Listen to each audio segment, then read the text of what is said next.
first we'll have Serena from Kelab Alami in Malaysia. And I think that's just a very interesting presentation, of course. But from my end, I would like to think if I have a chance to ask her later, or if it's not taken up in the presentation, how does she navigate between being a researcher from the outside and at the same time being an advocate with a mission? And I think it's also would be relevant to ask, because she mentioned the challenges of a conservative culture and gender roles. So how is that in her particular context? Second, we'll have Atik and Dewey. I hope I got the names right. So they'll be presenting about solo Mengahar. On my hand, I would like to ask them if how is their present engagement and activism compared to earlier activisms in the city of Solo. Is there a continuity or is there a break? And if this breaks with the past also happen with legacies from the old kind of activism that the city of Solo is, I guess, quite famous for. Third, we'll have Mariel from the Philippines, actually a colleague of mine, but I don't personally know her. She'll talk about the movement called Ligtas Balik Eskwela, or Safe Return to Schools. So she has two roles, as a teacher and also as a student, and also as an advocate and as a researcher. So it would be interesting to see the contestations, contradictions in both of these roles and how that plays out in her study of the campaign for safe return to schools. Fourth, we'll have Lisa and Hitut. Okay. They'll talk about the imperatives of decolonizing narratives about the civil war in Myanmar, and they have several case studies about this. Serena Abdul Rahman from University of Singapore, if I'm right. Okay, so thank you for having me. I am from the National University of Singapore, but I'm also the co-founder of Club Alami, as Benjamin has mentioned. Let me share screen before anything else happens. This is normal, don't worry. Can you see that? Yes. Okay, I'm trying to make it to the slides, but it's okay. There you go. Can you see that? All right, so I'm just gonna go before anything else happens. Okay, so thanks for having me. Good evening, good afternoon, good morning. I'm not sure what time it is where you are. I will be talking about how I try to tread a fine line between scholar activism and community intervention. This is not a theoretical discussion, it is more of a reflection, but I do have some references to some papers and people who are looking into this. So the first bit really is more of just telling you the story of this space. So I don't like the term scholar activist. I just kind of do things. I don't do it for any kind of purposeful activism. I just sort of fall into things. But I have been living in a fishing village for the last almost 15 years in Southwest Johor, Malaysia. And I'm clearly not from there, but that is now home.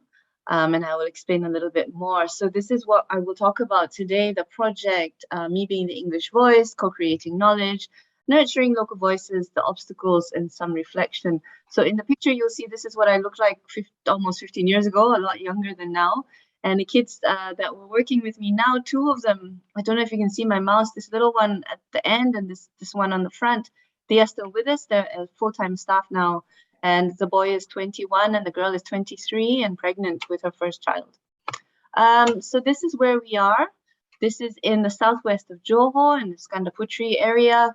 If you're familiar with this region, I give you a map. I will speed through these slides very quickly. So Mukim is a sub-district, and this in red is sort of where we are.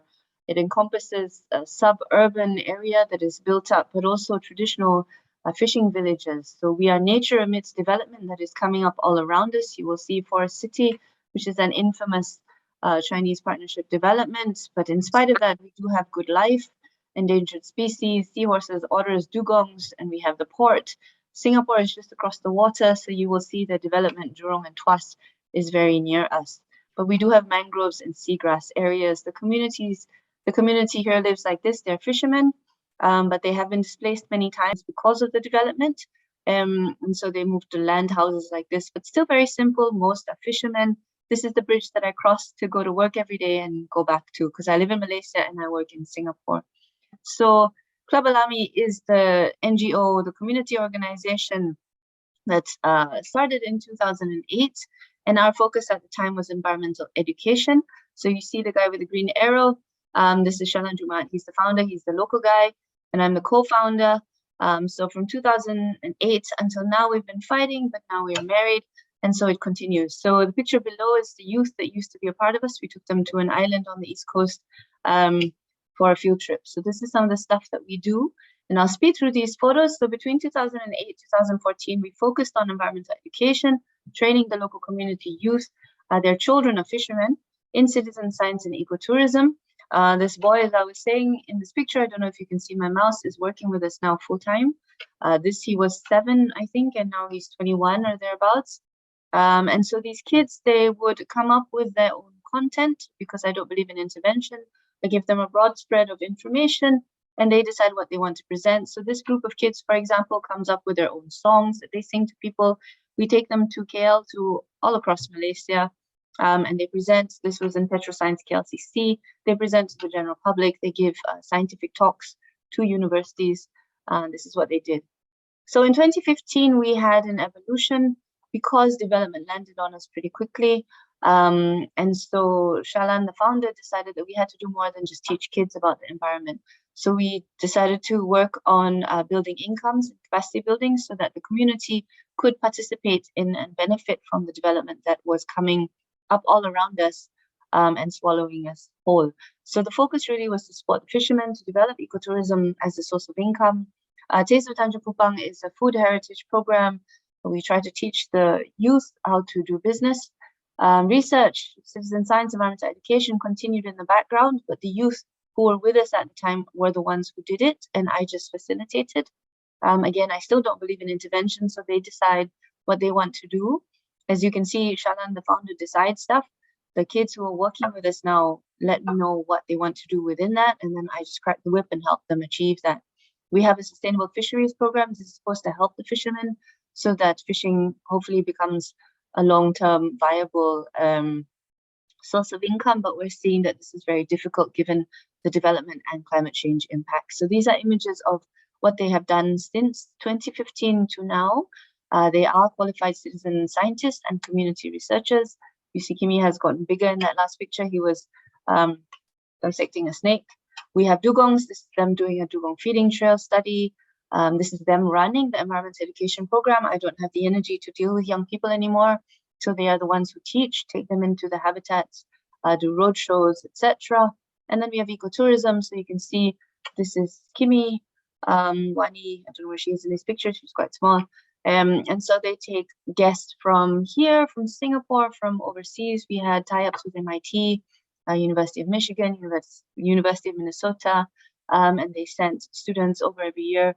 Some stayed for internships. And then we have the Sea Warriors Market. So this is the Fishermen's Initiative, where we help to bypass the middlemen and sell at better prices so that the fishermen get fair pay. We also rope in the fishermen to ecotourism. So here in the bottom picture, they help to teach tourists how to make their nets, for example. They learn how to toss the nets at sea. They disturb them while they're trying to catch fish when we bring them out. Then this is pictures from our Sustainable Fisheries Program, where now there's endangered species. We have many. They catch, report, and release. They let us know the location and the weight, if they're still alive, the sex, etc. But they also report on endangered species sightings. So these are actually our habitat experts.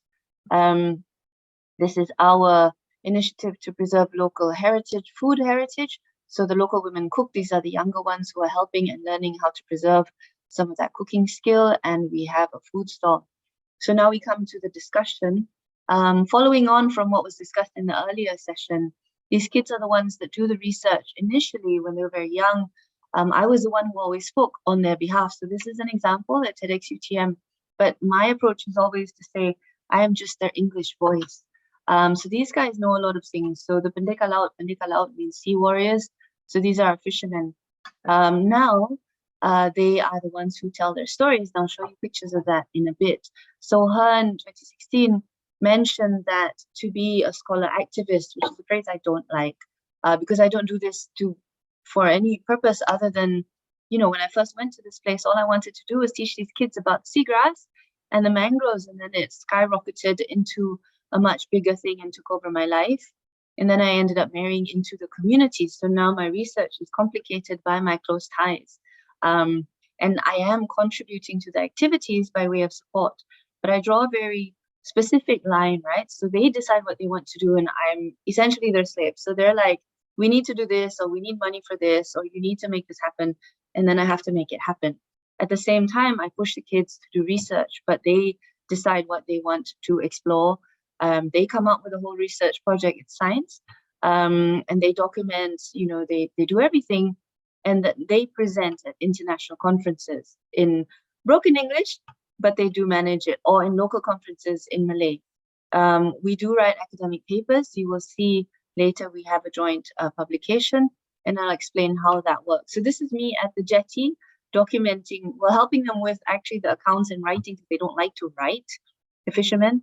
But I also then, you know, speak to the customers who cannot speak in the local language. I speak to them in English, and I collect data from my research, which is on the fish landings and climate change impacts, among other things. So this is one of the publications that we have. This was the first book that we published. It's under my name, but it is written at the beginning that I am just the English voice. And everybody is acknowledged and listed as the co-illustrator, the photographers, the researchers in this book. We needed to do it in English because we needed to prove that we could do it.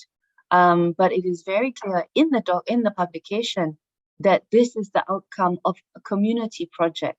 So the photographs were taken by the community. These illustrations that you see were done by the youth. You know, the content, the stories is collected by the youth or the fishermen. And we have photos of all of them, it's not shown here, who contributed in the pages of the book. And you only see me once. So the rest of the book is all of them.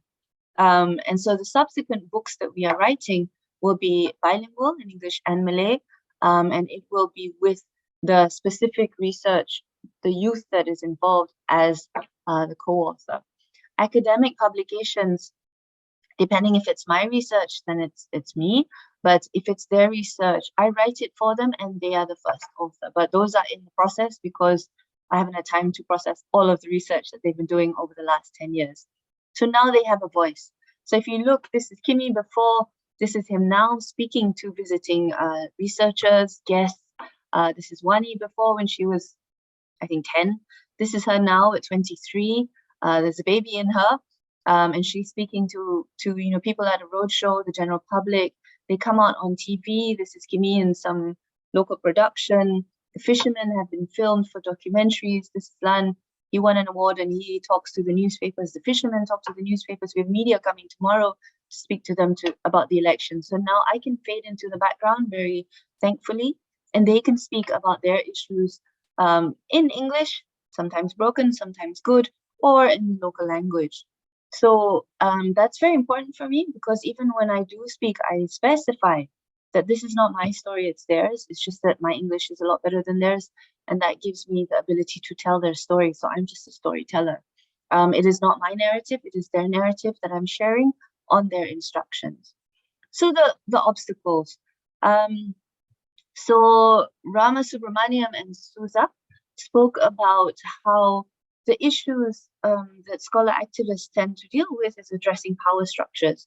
So I have no position to address power structures. In the community, the village heads, who are the problem that we deal with, the political hierarchy, who are some of the problems that we deal with, you know, the fishing association that's supposed to represent these people, but actually, you know, it's full of cronyism, there's no transparency. They do not like to speak to me because I am female. So this is the gender issue that we have to overcome. And then I have an education. So as far as possible, when it comes to the local hierarchy, I fade into the background. And so Lan, who is this co-founder, the founder, he is the one that deals with all of these power structures. So over the time that we've been doing this work, he has developed his voice. So what I do is I poke him in the back and I give him information and I tell him, look, this is what's available out there. For example, benefits given to the community from the government. So, you know, have they given it to you? And then he goes and finds out and he fights with them to make sure that his community gets everything that they need and want. If he sees an issue, he will tell me, and I will go and find, you know, a developer or a local agency that has to deal with it. Sometimes I bring them to the community or I bring these guys out and I just facilitate to allow them to meet and I help them get access. But as much as possible, it is their voice. If they can't be there in person because they refuse to go, the fishermen sometimes just don't want to do these kinds of things, the youth go. And the youth have also found their voice. So here you see Kimi and Wani speaking. This is the mayor of Iskandar Putri. And so they're put in a lot of these positions, usually with very little heads up. And so they just go appear at some big round table with a minister and they tell these leaders what their issues are in the community and what they want. So this is what we've been able to achieve over this time, is to give this community the voice, to give these youth the ability to speak for themselves. Most of the time I have to create the access for them, but then I give them the stage. And I feel this is how communities should be empowered, because for me, this is an empowerment project. I want them to be their own voice, because like, who am I, right? I'm not from there. I am a researcher, so I do try to step back as much as possible.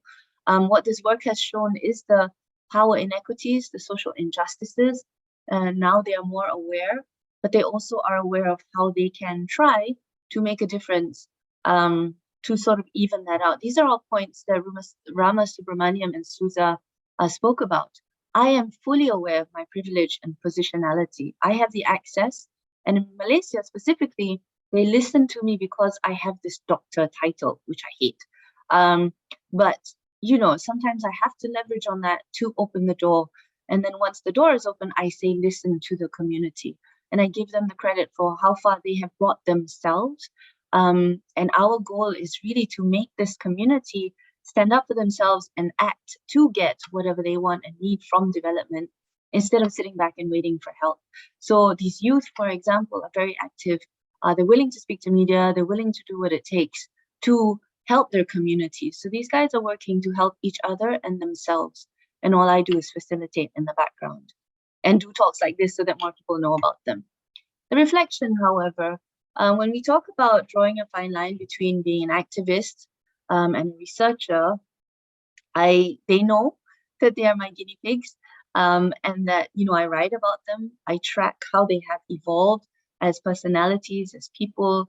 I study the fish landings and the impacts of climate change. They contribute to my research because they are the local habitat experts. The youth, you know, they're the ones, when it's their project, the research projects, they're the ones that get the information. They're the ones that do the study. I just guide them like I would any other postgraduate student, even though, you know, Kimi, as you saw, didn't go beyond second year of high school. You know, he didn't finish his education because he had family issues. But he is so capable of doing things. And what I want to do is lift these kids up to be able to share their stories, no matter what their education is.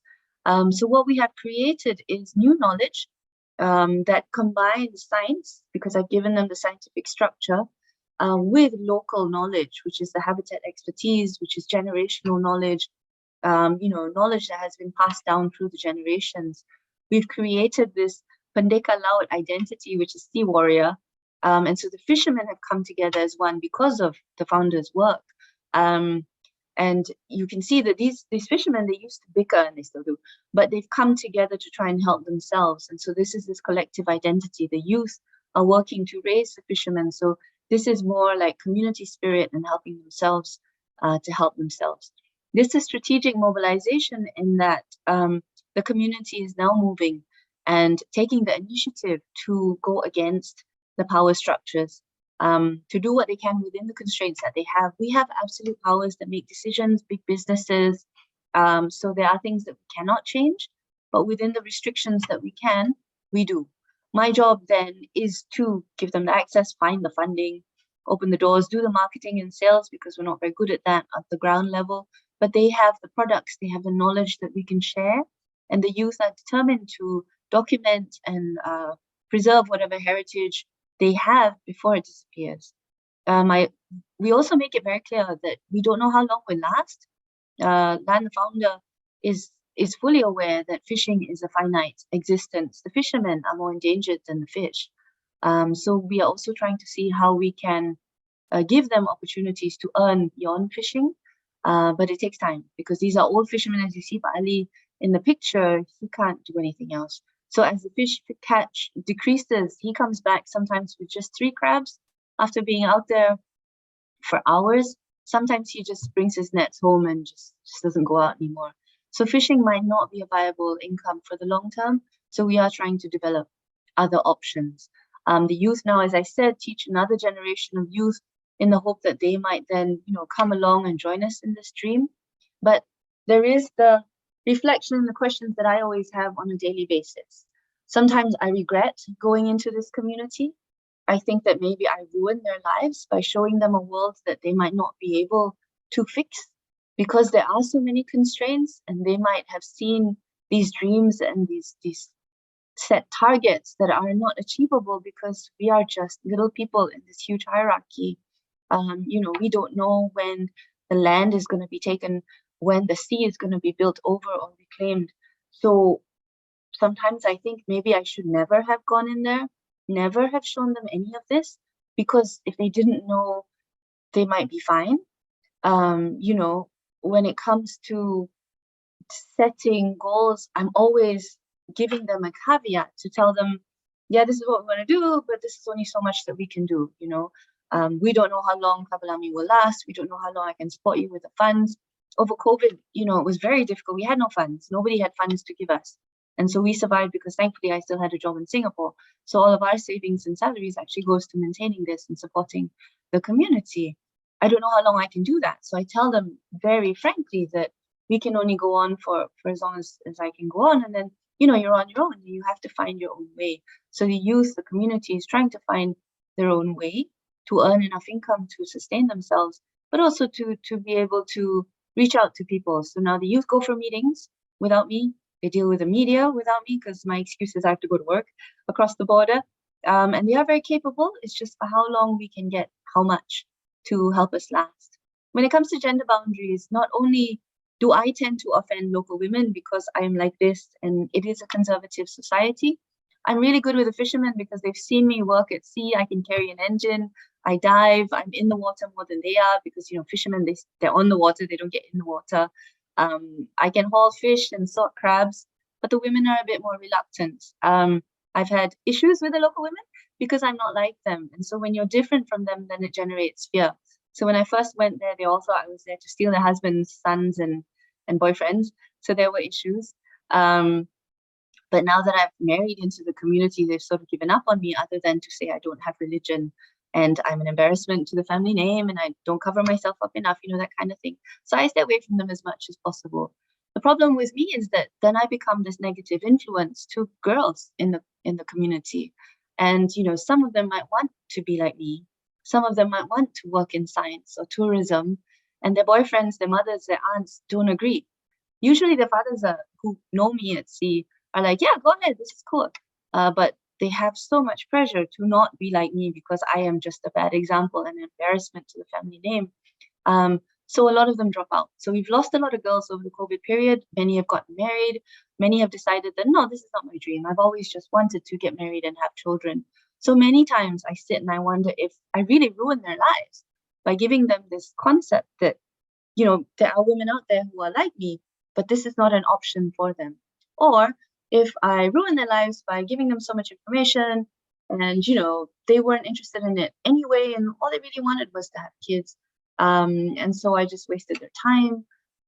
Was it my dream or was it theirs? So these are some of the issues that I have always battled with, and I've been wanting to write about it. So thank you for letting me present at this conference, because this is helping to sort of focus my thoughts and hopefully make this into a proper academic paper on how we as researchers, one, try to find line between intervening and ruining a community, even as we think we're helping them, because sometimes what we see as a goal is not exactly what they want.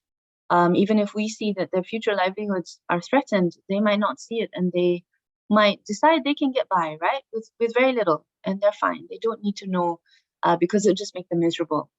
But also when it comes to research, because now I am related to these people, although I do try to keep a distance, partly for sanity, but also partly for research, there is this concern that, you know, my observations are tinged by what I've seen, how much I know. But so far in my publications, I've written quite a few on them and their progress. I've been able to look at it with the disclaimer that I am so connected to them. The intimacy of which I know them allows me to see how they have evolved in terms of their thinking and in terms of their actions for social justice, for righting an imbalance in the hierarchy, or for trying to build a resistance against powers that we really truly cannot overcome. But this then again comes back to my battle, and I feel guilty all the time. And that is the issue. So this is me and the fishermen. They're really cool guys. You can see I'm barefoot, so I'm one of them. These are the sea warriors, and that's all I have. Thank you. Thank you, Sarina, for that presentation and the insights that basically give answers to the questions in this raised in this panel. May I call on our next presentation from Atik and Dewi? Are they here? Yeah, we are here. Hear me? Yes, Can you you may hear me? proceed. You have the floor. Yes, we can hear you. Okay. Yeah. Okay. Let me share our presentation. Good morning, everybody.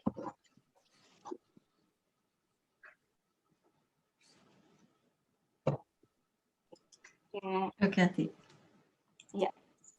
First of all, I would like to introduce us.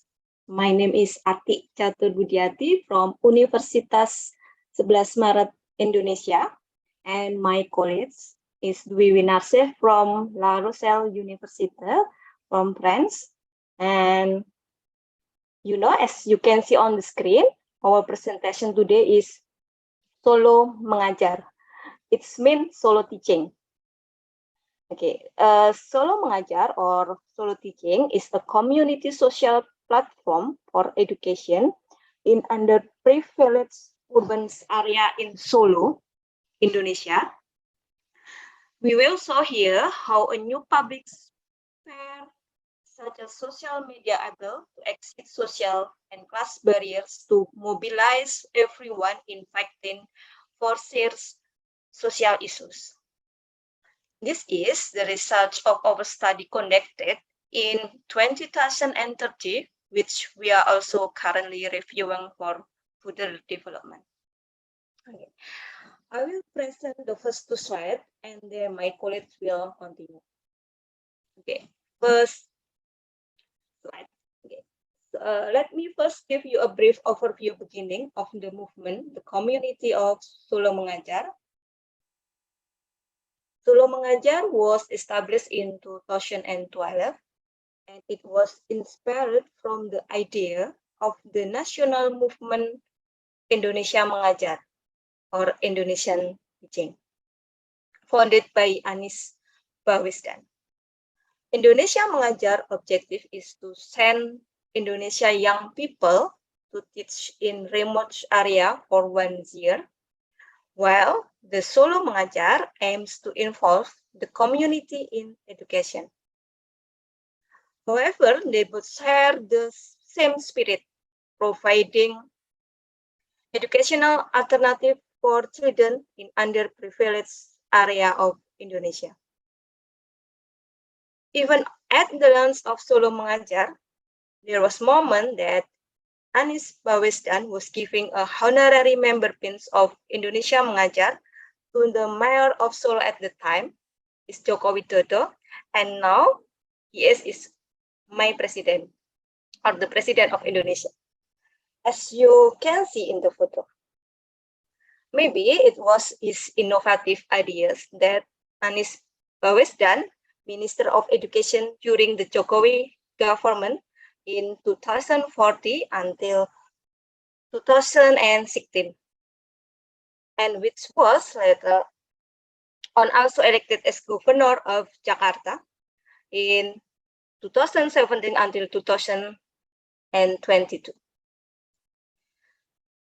We talk about Solo Mengajar. This community recruits volunteer from university students in Solo and surrounding area to carry out educational services for other privileged children. Initially, this movement started from a virtual community, then continue a real community. Okay, and then the creation, the community Solo Mengajar cannot be separated from the development of urban life in Solo.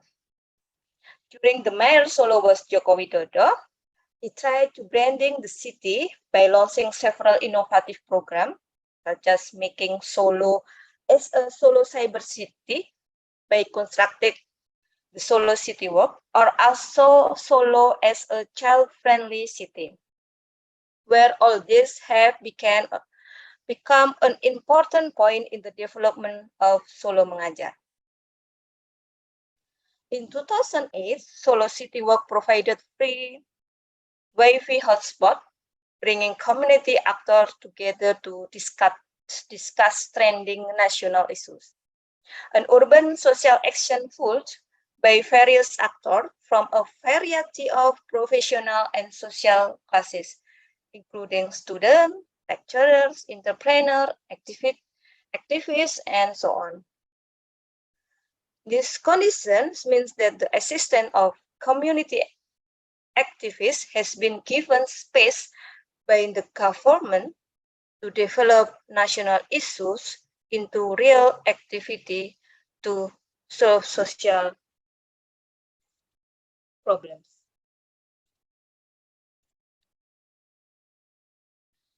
Until now, this movement has used social media to campaign for a community movement that cares about education. Solo Mengajar aims to teach the subject matter at school, internalize character values, and develop children's talents and interests. Okay, for the next presentation, Ms. Dwi will continue. Please. Okay, thank you, Ati. Yeah, I'm sorry. Now I would like to talk about the activities of Solo Mengajar. As mentioned by my colleagues, most of the volunteers of Solo Mengajar are university students. They do more of the teaching activities for the children. But we also observe the participation of a Chinese Entrepreneur Association of Solo, who support this community or this movement in some of their activities. In practice, most of the activities of Solo Mengajar are organized by utilizing public spaces built by the city of Solo, namely Taman Cerdas, which means smart park. And actually, there are 13 Taman Cerdas spread across 5 sub-districts of Solo. The initial idea of the construction of these public spaces was a part of the Solo City program as one of the national pilot project for child-friendly cities in 2006. That is to provide an educational playground for underprivileged children. And by organizing its activities in this place, Solo Mengajar tries to revive or dynamize this public space. Solo Mengajar is also often engaged as an organizer of several festivals that are part of the city's education office program.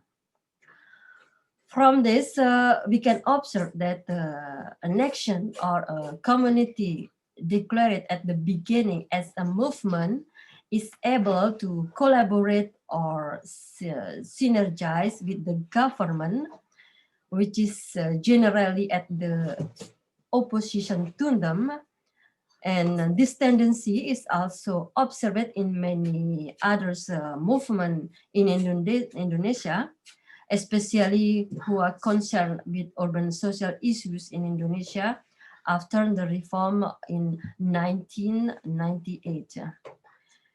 Their ideas of change seem to cover the holes in the government's deficiencies, which are generally lacking in the idea of action.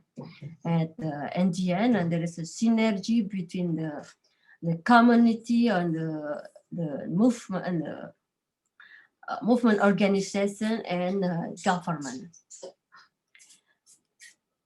And this year, the movement of Solo Mengajar, or community of Solo Mengajar, celebrate the 10 years of action, of their actions. Principally, they remain committed to their original mission of educating children in slums areas of Solo. But what is interesting is there is a chance, or perhaps more an additional priority on their action, which is related to the reputation of Solo as a city of conflict. They see the need to prioritize the issues of diversity as a value that needs to be implemented through educational method in children.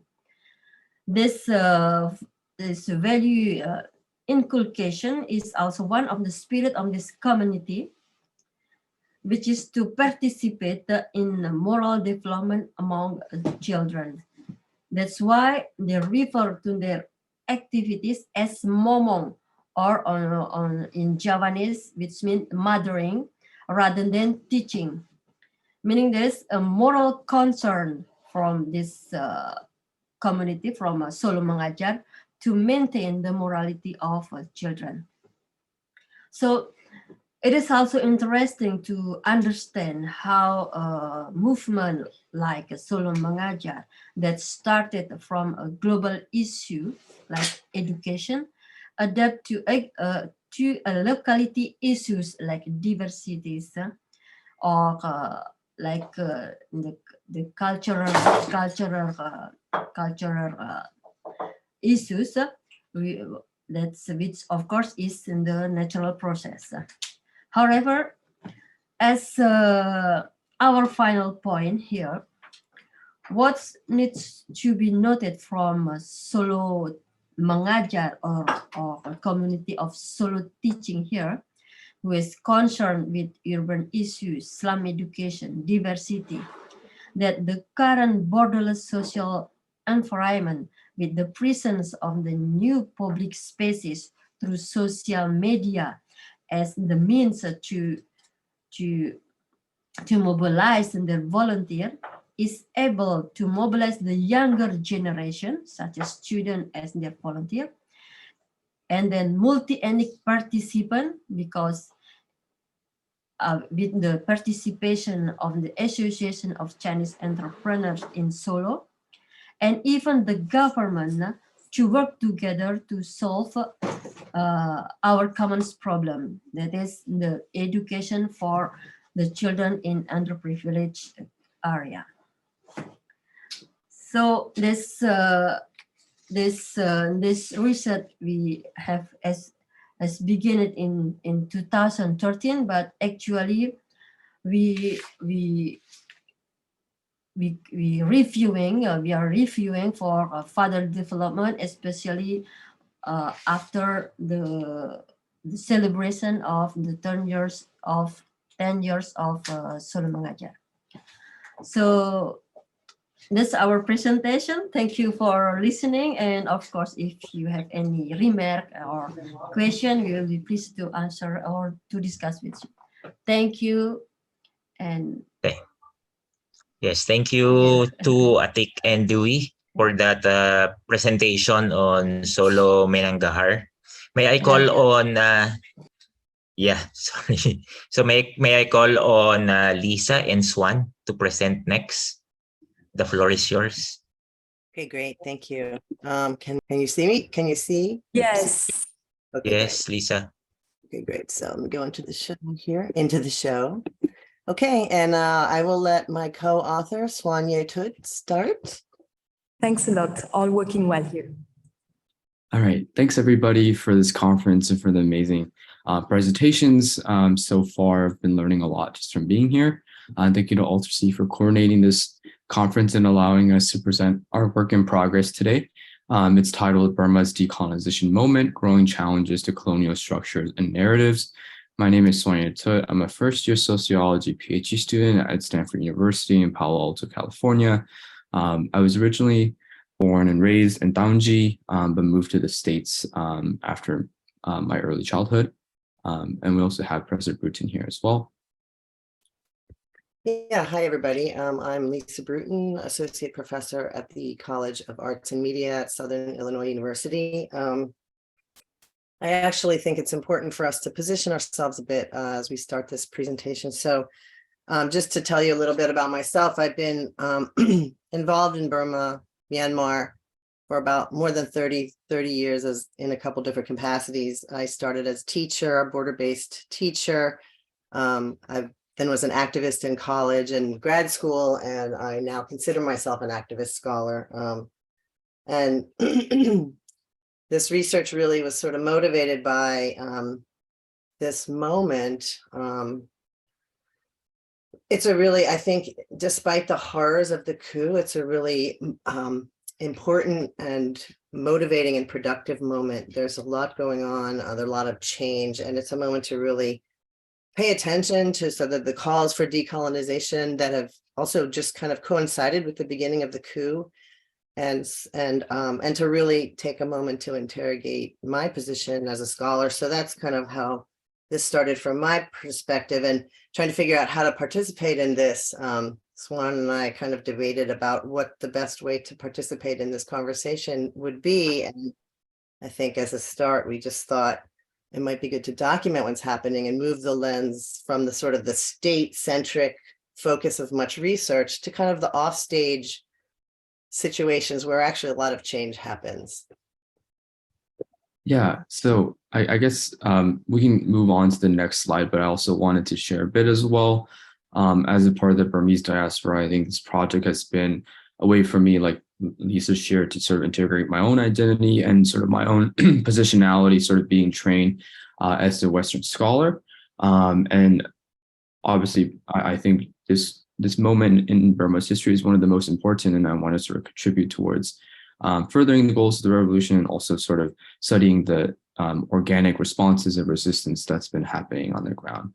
So really, when we say our goal here is to document, it is the goal. It's not our goal at all to sort of impose our frameworks or our understandings on what's happening. We want to showcase how local Burmese are challenging what Smith calls the underlying code of imperialism of power relations through 3 case studies on parachute journalism, political analysis, and think tank analysis.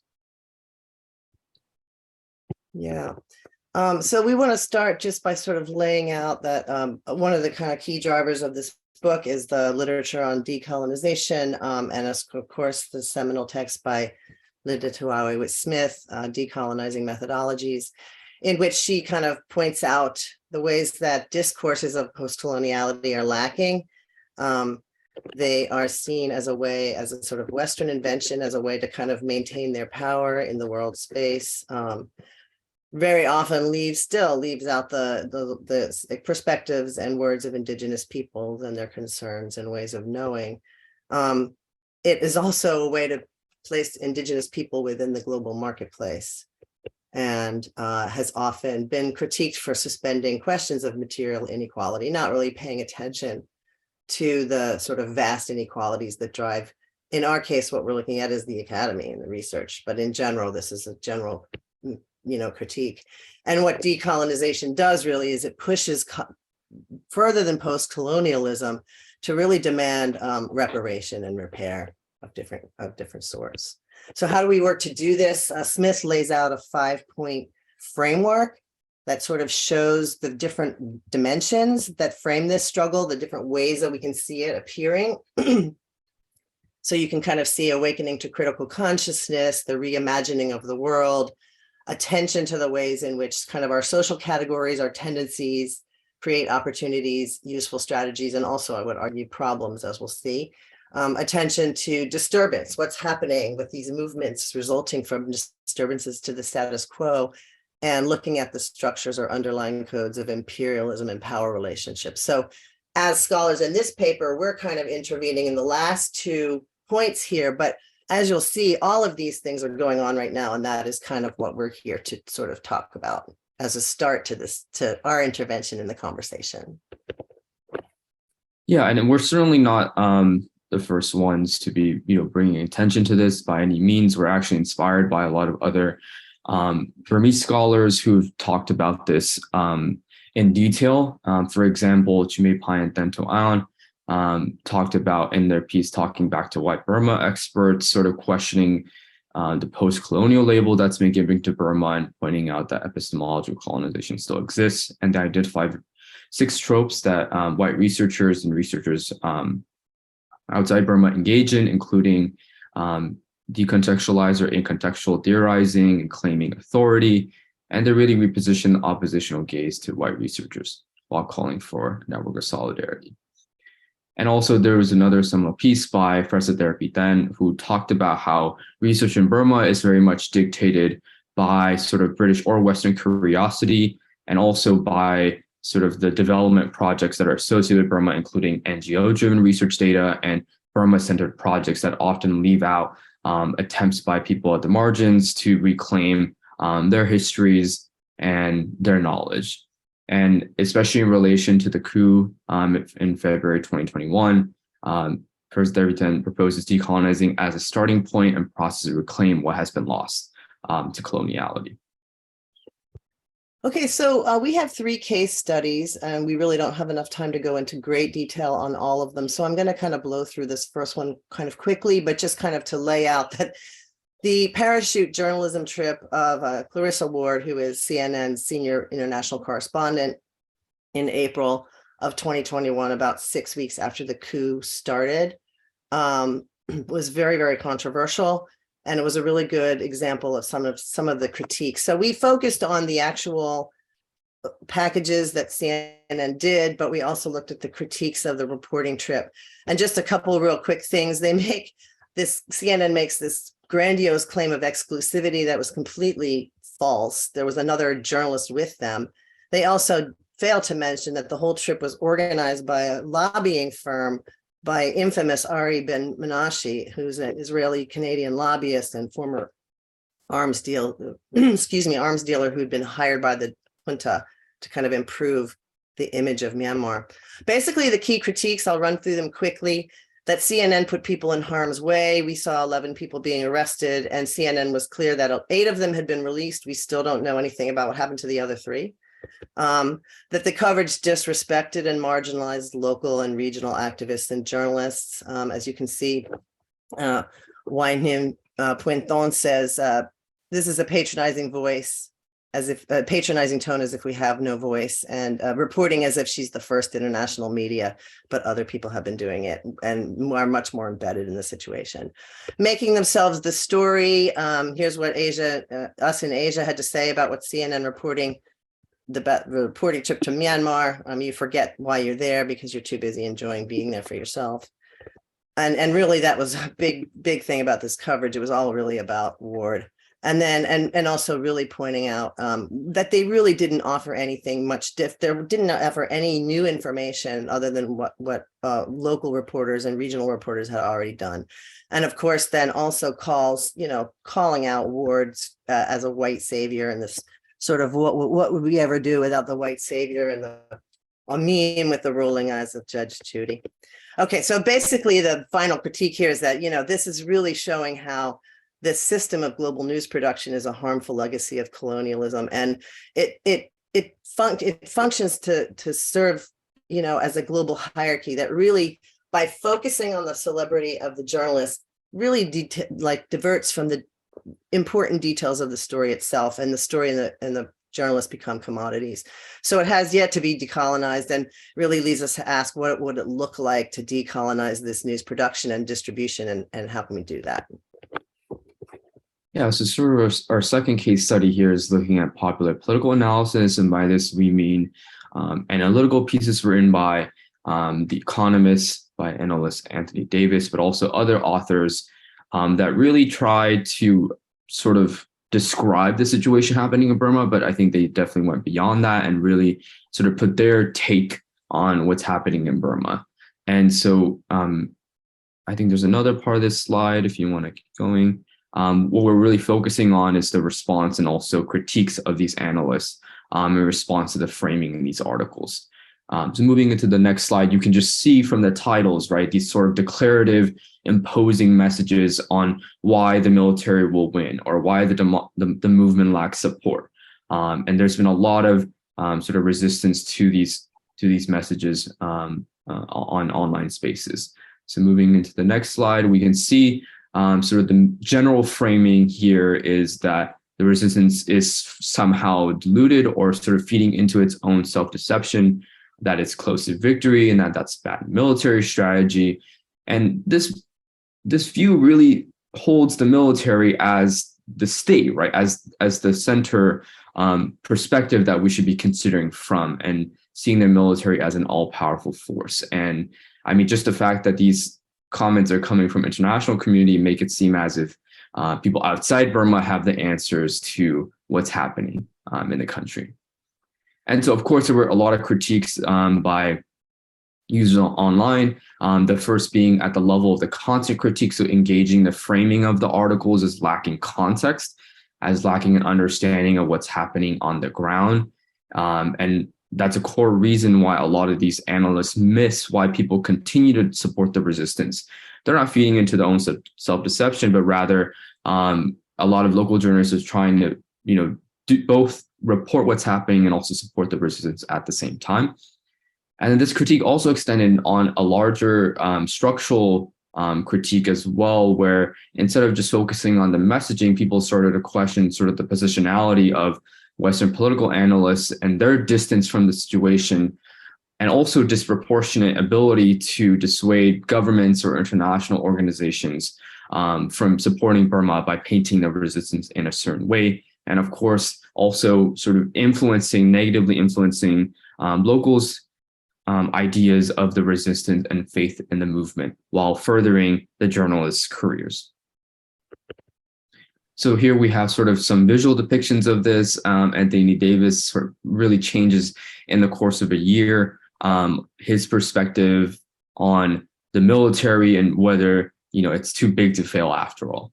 And if we go to the next part, we also have a lot of key insights. The first two tweets are by a Burmese PhD student in the US, really calling into detail sort of all types of critique, right? Both structural and content critique.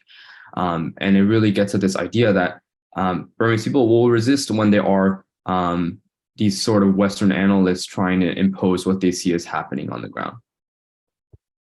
Okay, now we move to the final case study, which we sort of present as a sort of initial foray into kind of creating a decolonizing sort of solidarity.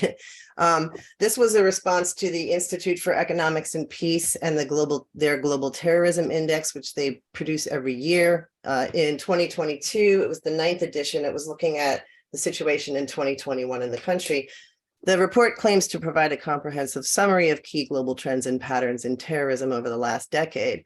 And for the first time ever, Myanmar made the top 10 countries most impacted by terrorism. And they listed the current political unrest as being responsible for this increase in terror activity, which seems to make a lot of sense. But if you look at the number 521, actually that was quite low, because by this point in the coup, the military had killed several thousand. This perhaps explains that discrepancy. The report says that the majority of deaths occurred during attacks targeting government and military personnel. In other words, what's happening in this report is they're completely ignoring state terrorism. They're taking a state-centric perspective, which completely misses the fact that as we say in a moment, this is a real distortion of what's happening on the ground. This provoked lots of response, a lot of critique that it was trash, irresponsible, misinformation, disinformation, completely lacks contextualization. Why didn't you talk to the special rapporteur? Challenging the definition of terrorism. Self-defense is not terrorism. And then really questioning, like, what was our options? This is just not acceptable.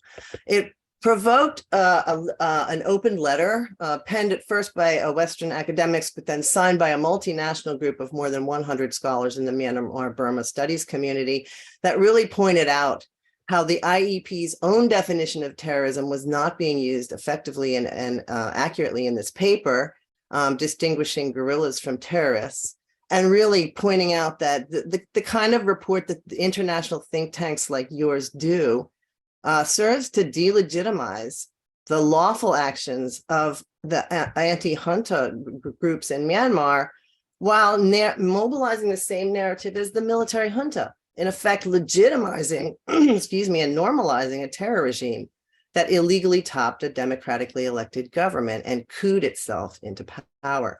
So basically the letter goes on in what we would argue is a decolonization move to ask for reparation, a retraction or correction of the Myanmar portions of the Global Terrorism Index, and a public apology, basically an apology that says we were wrong. Now, this didn't happen. There was no apology. A statement did come out on the same day as the letter, which IEP denies was a response to the letter, but they basically redacted Myanmar entirely from the report and said that they're carefully considering the concerns and the sensitive nature of the situation. Since then, they have made some efforts to say that they are they're changing their methodology slightly, and they will be, consulting with local experts.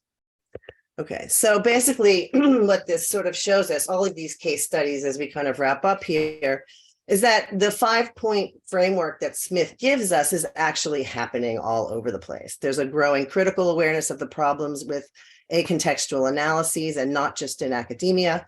There's a growing resistance to outside analyses that don't match with the lived experience of local people and don't help their cause. And there's a growing recognition of how this is really, really problematic in terms of policy.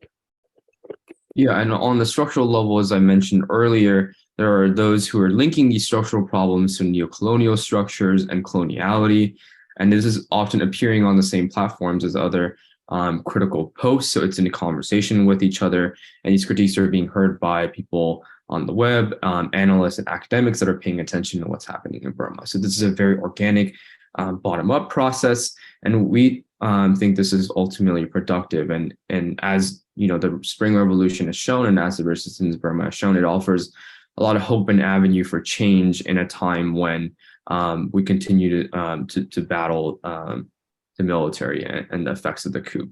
And I know we're sort of over time here, but we really did want to acknowledge, and we wish that we could, and this will be featured very much in detail in our paper and later in our discussion if people have other questions about this, but we had limits to our positionality and thoughts from our vantage point when we were trying to represent the voices of local Burmese people, youth and people, especially on the internet. It was quite difficult for us to negotiate this idea of what an authentic voice is, because we didn't want to pull from a few voices and say this is representative. So that's sort of a disclaimer that we're making. This is not indicative of all the sort of resistance that is happening in relation to outside analysts or Western analysts.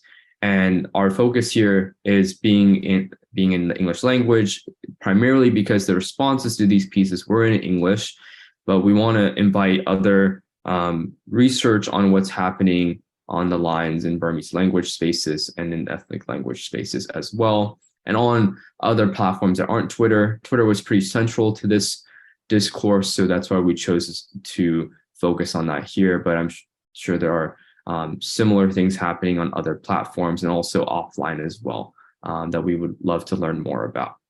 So yeah, we would like to close it here. Thank you, everybody. And we'd love to talk more about our positionality or other things in our presentation and the discussion. Thank you. Yes. Thank you, Swan and Lisa, for that really very relevant presentation on the situation in Burma. So as our final presenter, may I call on Calvin? So I'm You sharing. may present. Yeah. Yep. Please wait. This is. Oh, hello everyone. So my name is Calvin Ho. I'm actually Indonesian. Now I'm in my first year of PhD at City University of Hong Kong. Actually, this is just one chapter of my ongoing research. Actually, I do my research about indigenous communities in Papua at the beginning, but as the snowball, so I learned more about Dayak community in Borneo, in Kalimantan, and we can go to the next slide. Yep. So I think most of us are Southeast Asians here, but I need to remind you guys where's Kalimantan. So this is supposed the next new capital city of Indonesia.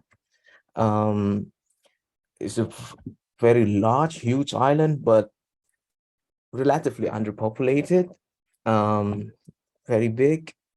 And the natives there, the so-called natives, are basically consist of myriad ethnic groups that is called Dayak people. And we can go to the next slide. Sorry, it's a bit messy, I think. And that's okay. So in this chapter, I would really focus on West Kalimantan. Why? Because the credit union, the so-called financing, the alternative financing for the indigenous community, mainly based in this province called West Kalimantan. So if we look at the profile of the West Kalimantan today, the HDI is still relatively low. Like you can see the disparity between the so-called more developed coastal parts and less developed interior in Kalimantan, in West Kalimantan.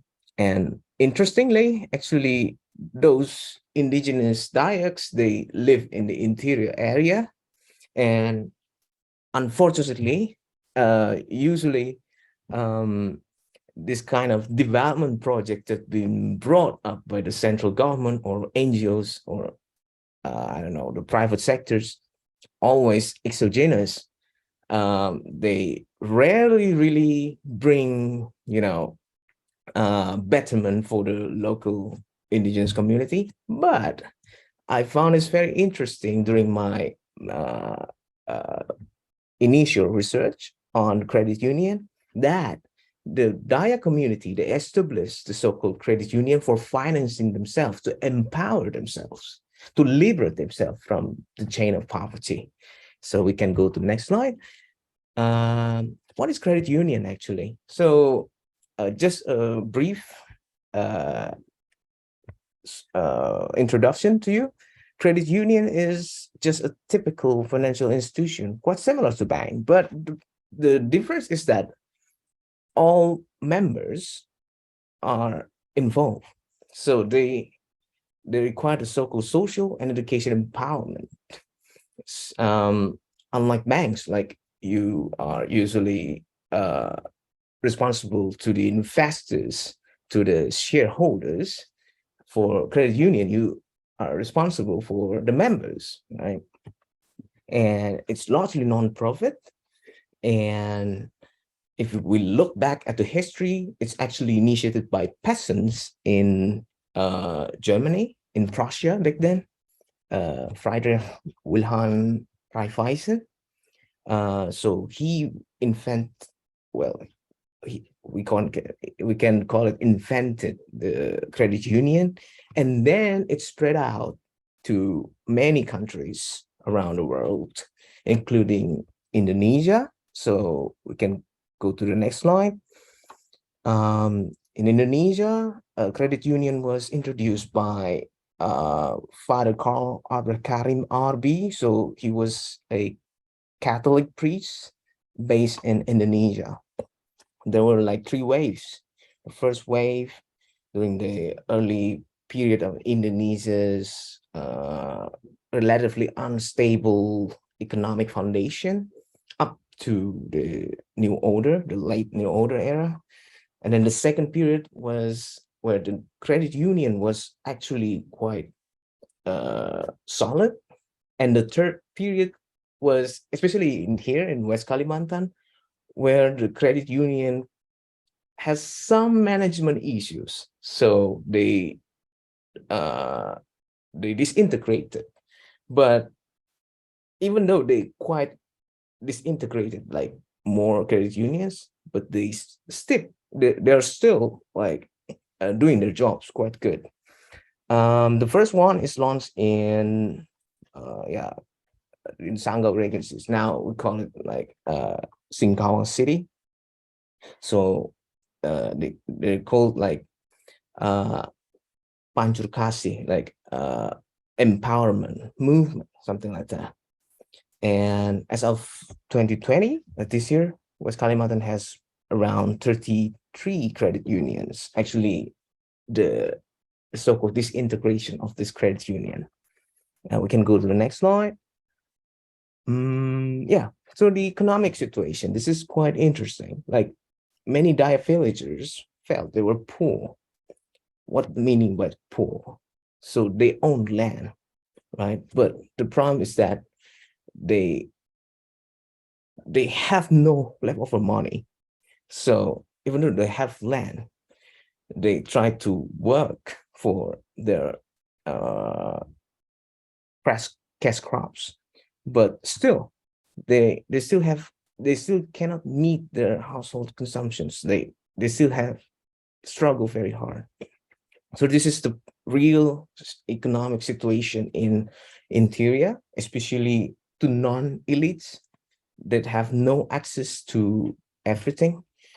So they really have issues related to the structure of their income, like financial issues.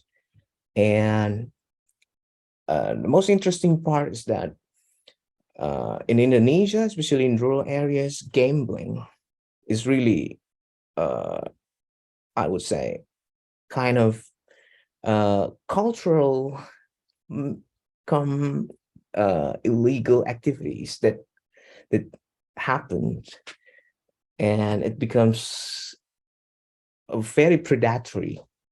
So most of the predatory activities were also funded by their own communities. So we can call it alike to cooperatives, but it's not a real cooperatives the way that credit union do their job, because they finance gamblers, they finance local gamblers to be trapped. So this is a very bad cycle. And at the same time, the big capitalist projects penetrated West Kalimantan, destroyed their home, destroyed their land, the monoculture plantations. So they really have no access to deal with their to improve their social or economic situations. And in that sense, credit union is really helping them to find a solution. So next slide, please. So the credit union, as I said, that they really want to liberate the Dayaks from the chain of poverty, but at the same time, they also face obstacles from the government and from the private institution that I call the big capitalists or private banks, something like that. Not necessarily negative, because it's their job, right? They really want to maximize anything, but at the same time, internally, they also have issues like no solidarity, and the activists themselves, sometimes they were quite predatory in the way they're not genuinely helping their fellow comrades or fellow friends that are in need, but they also keep, profiting from their ignorance, something like that. Next slide, please. So how it works? Because in terms of capital, credit union is quite limited. They have limited money, but members, they always can try to do it voluntarily. So there are two kinds of financial products. So the first one is the compulsory. So you allot a certain amount of money to the credit union as a member. And another one is the voluntary one, based on your capability. In case you are quite well off, you have like enough savings, you can just put it there. And yeah, that may be part of your or part of this member's additional capacity, right? In terms of their financial capacity. And in terms of management, credit union, because of the non-profit nature of it, they get it from the so they get it from the from the money that collected.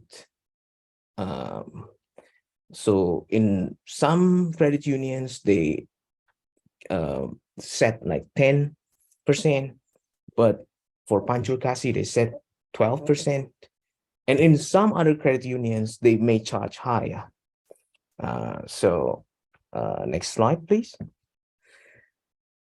This is actually a good alternative concept of money, right? Because first of all, it's not the concept of responsibility. It's not on the shareholders, like the elites, the money owners, but one person, one vote. So basically all members are treated equally. So it's democratic.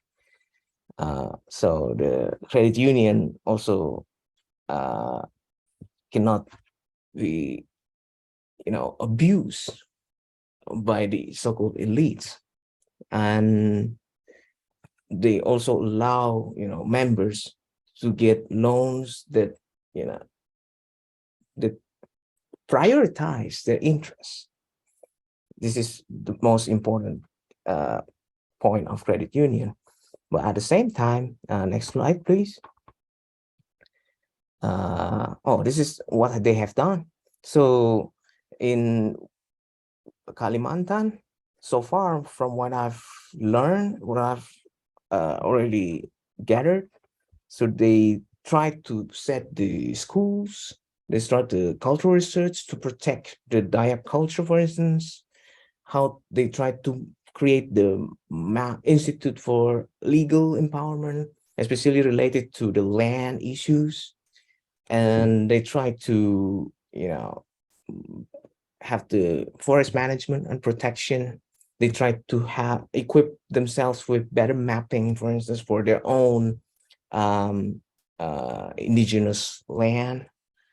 They also have even media, which is quite under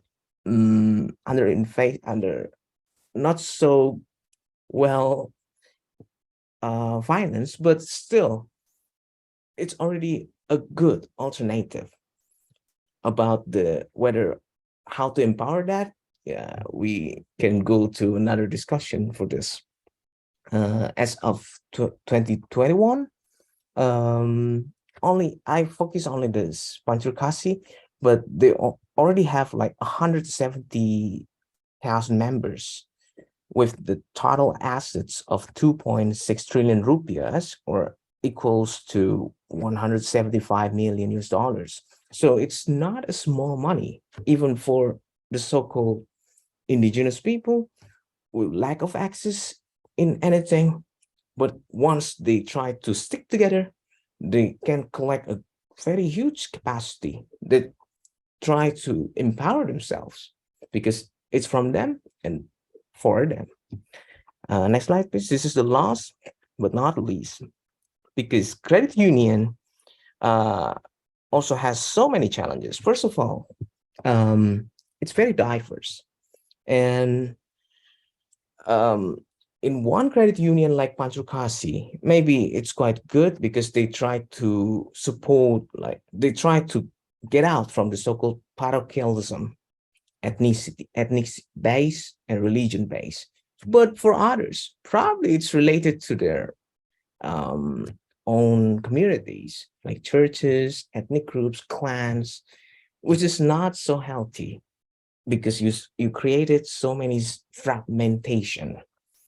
And actually cooperatives are really good in terms when your members are still, you know, homogeneous, but once they are mature, for instance, the so-called empowered indigenous people, will they still focus on their own fellow, or they already betray their class and they really aspire to become like urbanites, so they consume more and they are actually co-opted to the so-called value chain?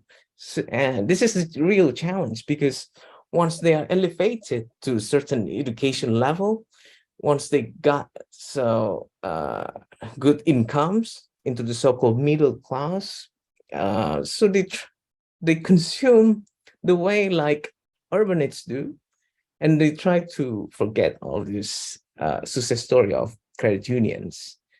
This is a very preliminary research, so I really want to, you know, improve this by doing some comparative research with other credit unions, especially in Europe, like in Basque, in Spain, Mondragon, but it's for workers, so it's industrial. And also I found some interesting cases in farmer cooperatives in mainland China and in South Korea, which is also very good, but they're farmers. So I really want to try to find not really apple to apple because it's impossible in social sciences, but I found like Latin America, they also have some kind of models like this. And yeah, because this is my first year, so I'm really looking forward any insights from you guys, and thank you. Thank you, Calvin, for that enlightening presentation. We can open the question and answer, and I do hope we still have time to take the several questions that I see. There are a few addressed to Lisa and Swan. The first is by Calvin. Would you like to ask them directly, Calvin?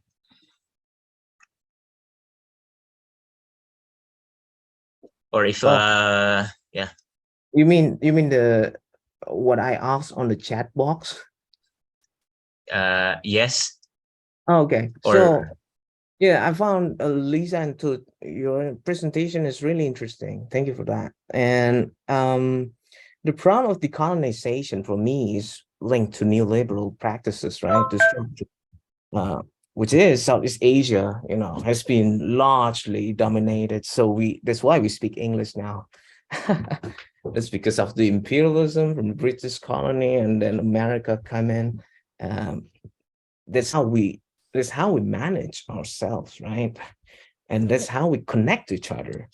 But at the same time, if you really want to decolonize it, I mean, how can, for instance, like what I've told you about the Dayak media, in the indigenous media in Kalimantan, they are there, but they are underrepresented, like they're underinvested. Nobody really cares. Even Indonesians themselves, I think, rarely see or rarely know about their existence. So how do you think we can empower local actors? Thank you. Thanks, Benjamin. I would just suggest maybe we can take a couple of questions together, and then people respond to all the questions they have been asked. I think that would be probably, if you don't mind, Yeah. Yes, in the to just interest of time, yes. And then Yes. there's also a question from Catherine addressed to Lisa and Swan. Would you like to read it, Catherine, or? Yeah, sure. I can just briefly address it like this. I was just wondering, because I don't know in how far this is happening in the US. I suppose it's the same.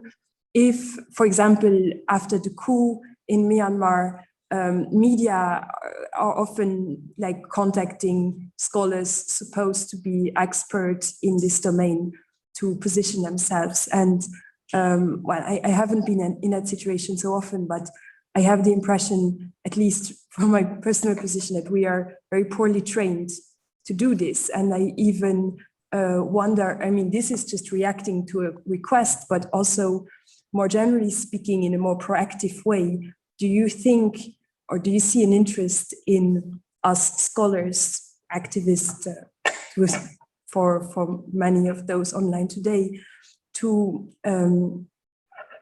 take an active part in the news, since you have addressed, CNN and The Economist, like different news publications, to proactively engage with what's being said? And if so, I think this requires really a whole different kind of training. But yeah, I was just interested what your thoughts are on this. Yeah, would Lisa or Swan like to take the two questions? Well, I have some thoughts I could start. But Swan, do you want to jump in? You can start, Lisa.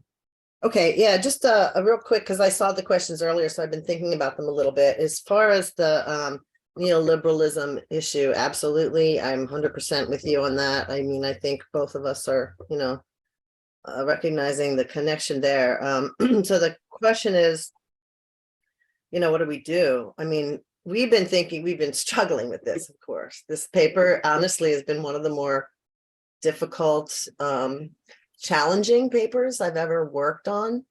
But I think in academia, I mean, we constantly really need to heighten our critical reflexivity, is my perspective here. As non-Indigenous scholars working in places that aren't our own homes, like we need to really, and I mean, everybody should ask this, like, really, what is the focus of our research? Who is it benefiting, right? How is it designed to contribute in some way? So those are all questions at the personal level. I think supporting new scholars in academia, challenging the kind of structures that are there, intervening in the processes that are there, but also supporting alternative structures like Spring University, other things like that, and decolonizing the curriculum. As scholars, we can bring in theorists from the global South that are often way more relevant to the issues and Southeast Asia than most of the Northern or, European theorists that are the canons in many curriculum. As far as the second question goes with the media, I would say, yeah, I struggle with this too. I mean, I think it's really important for us to give more insight, but on the other hand, I sometimes think that that's dominated by Western commentators. So I would argue with that one is, if we can be more proactive in the media, that's great. But I would also say that I've been contacted in situations where there was a Burmese person more competent and capable of answering a question. I would deflect, not deflect, but I would turn the person requesting me to possibly, get a Burmese person to talk about this, right? Like, why would I be, if there's somebody who can do it better? I also think we can, I think we all should really work to be more public with I think we haven't done a great job necessarily always of translating our academic work into lay language. And I think we can do that sometimes by writing for lay publications in much shorter, take a study you did and put it in 800 or 1,000 words for a lay publication. And then it helps to translate. So those are just a couple of ideas I have for those two questions. Thanks so much, Lisa. That's really thought-provoking. Thank you. Swan had anything to say? Yeah, I mean, I think Lisa, thanks for your answers. I think it really addressed the point of the questions. I think I'll just add some more sort of from my own experiences. I think the first question by Calvin, you're totally right. Like the reason why I'm speaking English and I'm in the US is partially a result of neocolonial structures that motivated my family to immigrate elsewhere in order for me to obtain what they saw and what is seen as sort of a higher level of education. So I think part of the reason we want to highlight certain voices that were critiquing the structures is because that's very real. And it's also already happening. Like we're not like the thing about our project is that we're not necessarily showcasing anything new, right? Like this stuff has already sort of happened, and we're trying to bring it more into like academic spaces so that more people are aware of it. And to Catherine's question as well, one of the things that we encountered while reading more about decolonization and what it means is that sometimes, we don't have to impose ourselves as a researcher in these crises, right? Like often the most immediate responders are people on the ground, and they're very quick and active in responding and representing local voices. So I think for us, it's more about amplifying those voices in the channels and avenues that we have, right? So sometimes we're moving ourselves from that situation or from that equation, and instead being some kind of support for those that are already making those questions. I know there was a question directed to me specifically from Gabriel. Professor Velasco, do you mind if I address that as well? No, that's fine. Okay. Yeah, if you can hold it for a bit, I'll just jump to Serena, and then I'll get back to you, Swan, about those two questions specifically addressed to you. Serena, if it's possible, if you can just directly answer since you've read it anyway, you mentioned.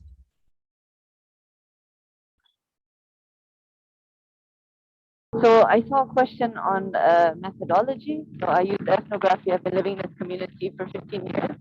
And so it is a lot of participant observation, conversations, some focus group discussions. So it is actually participant observation and ethnography more than anything else. Some structured observation, structured questions and surveys when necessary for certain aspects. When it comes to things like fish landing data and climate change stuff, because I do several projects and research, then it's more scientific methodology than ethnography. I study human habitat interactions actually. In terms of how do I deal with expectations, I straight up tell them that we don't know how long we can last and how long we can do this, and we know that the whole space might be taken over in 10 years. I think the fishermen as older people are fully aware that we have no control and the politicians and other people control everything. So they know the political restrictions. It's with the youth that I do straight up just tell them, I don't know how long we can last. But we just keep going for as long as we can, because if we don't do it, who will? So that really is the attitude that they have. I saw one more question, but I don't remember what it is, and I've lost it now because I dropped out.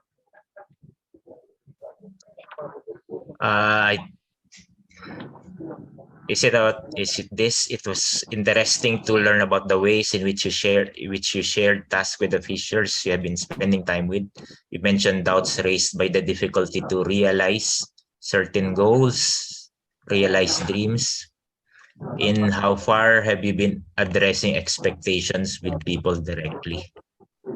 Yeah, yes, well, I answered that one. I totally just tell them straight up that we don't know how long we can last, but we can just keep trying. And we make the most of what we can while we have the time to do it, instead of sitting back and waiting for help. So pretty much everybody's in the understanding that we do what we can while we can. So at least we tried. Yes, thank you. So maybe I can get back to another question? I don't think I see another one, although the chat has been moving, so I must have missed it. Here I can help out maybe. Yes, thanks. So in your last part, you said that some in the community saw you as an example not to follow, especially for the girls, right? Do you think that the reason is linked to an economic, social, hereditary situation? And this question is coming from Agnello Yanon.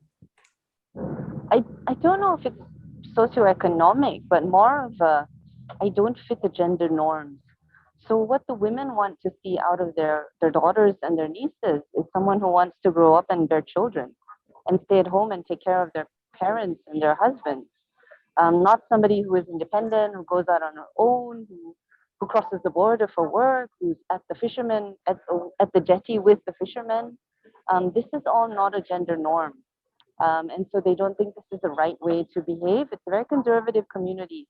And I also, because I struggle to speak to them, because they ask so many nosy questions, and so I just generally stay away so that I don't have to answer the questions.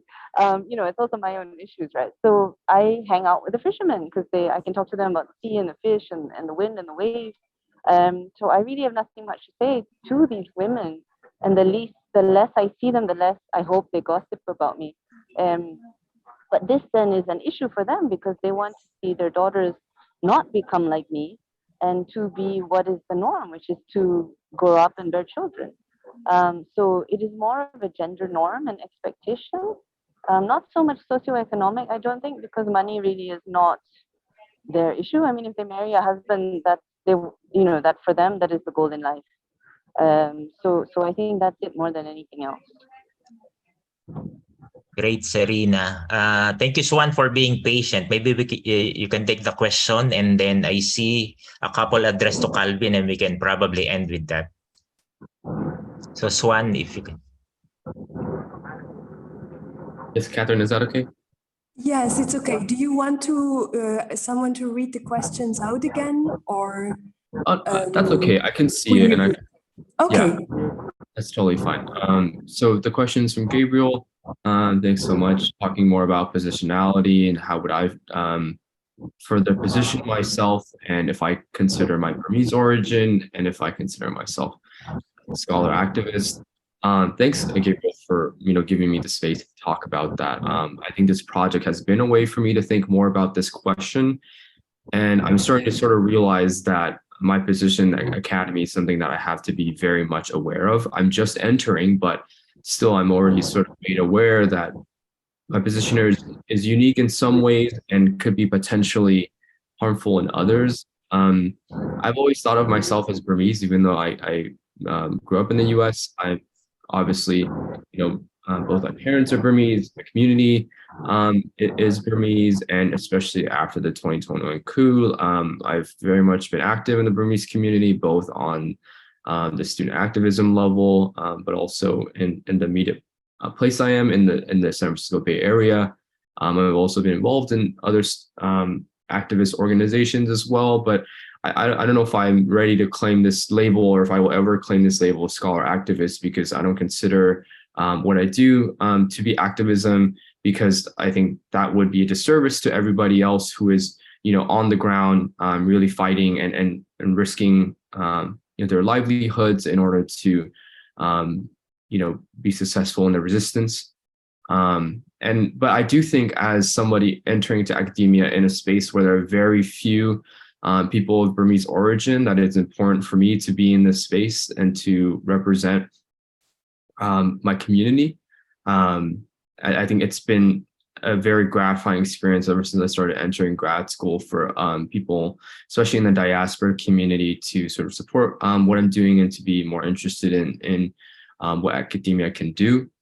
I think in terms of this situation, I don't see a way that academia can be neutral, in the sense that we're taught to be objective or to consider all the different sides with the evidence that we have, but I don't think there are two sides to this conflict.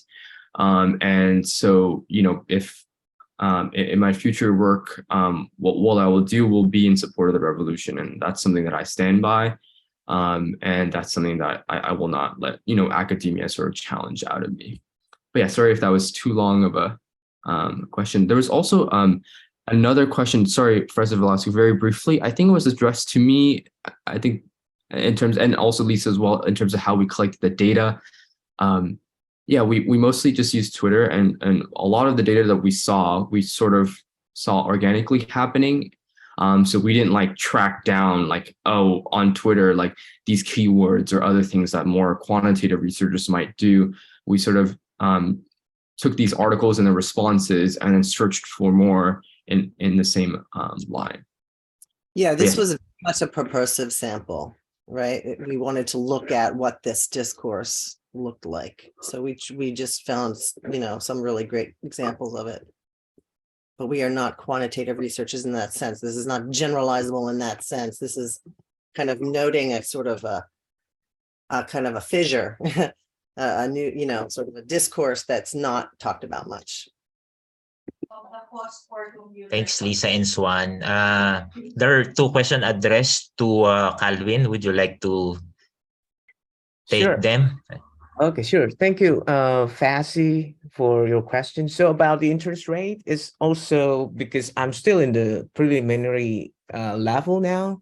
I'm just collecting data from, you know, many credit unions. But so far, what I've already seen, the lowest one probably 2 to 3% a year, which is so low. And the highest is around 9%. And about the who cannot repay, of course, they have the collateral, but the collateral is not their properties, but their savings. So the first one is saving. Second one is their salary or their other sources of income. And if they have property, so probably they can just put it in, but it's rarely as part of the collateral. So usually it's like 80% or 90%. I'm not so sure about the data yet, but mostly it's based on their savings as the collateral. And another question is from the role of women. And I think, yeah, so far, because once again, it's still preliminary, I really want to know, I really need to go to the field, right? Field research, to go to West Kalimantan to look by myself whether or not the proportion of women are higher. But so far from what I've seen there, women are largely represented. So I rarely see men, for instance, on their public publications, for instance. So most of faces are women, which is very interesting, right? But so far, because of their mission to empower through education, so largely their how to say, their products go through education to empower the children, for instance, how to go to the market, something like this, which is very interesting. And I really hope that this model is will be more people do this kind of research, because so far I only knew this actually from Tepteba, from the Philippines. And even in the Philippines, it's rarely discussed, which is quite interesting to me. Why, like, this kind of quite good, solid platform of empowerment is still under research. That's why I also cannot really do much to talk now, because this is actually my research about what I'm doing. Thank you. Thank you, Calvin, for that clarification. I don't see any more questions, so I hope I didn't miss any. So guess we face a lot of challenges, right? But as engaged scholars, we probably had much bigger problems than this. So yeah, I thank everyone for your patience and resiliency. We had a diverse panel in terms of geography, also in terms of the disciplines covered, and of course, in terms of the roles played by the researchers. So I hope everyone found the discussion enlightening, relevant, and exciting too. So I guess tomorrow is another day, and we have another set of excellent discussions ahead. So thank you, everyone, and I pass it on to the host. Thank you. Goodbye.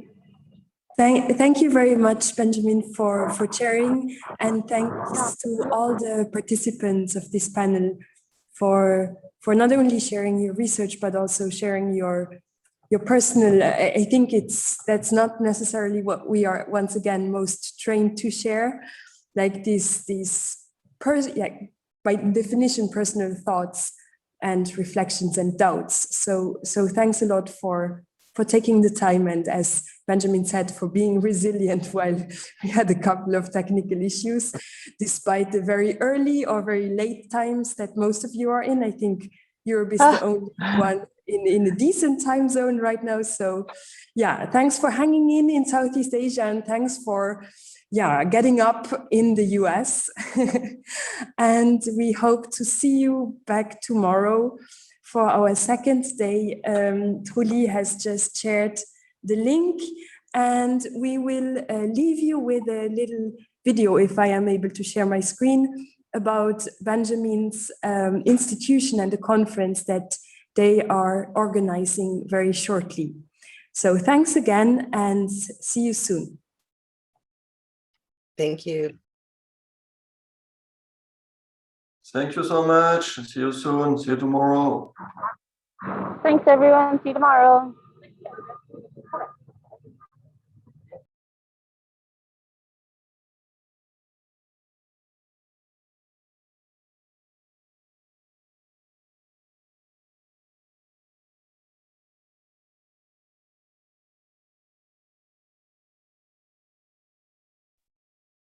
Thank you to the ALTERSEA for the invitation. Hope to collaborate with you again.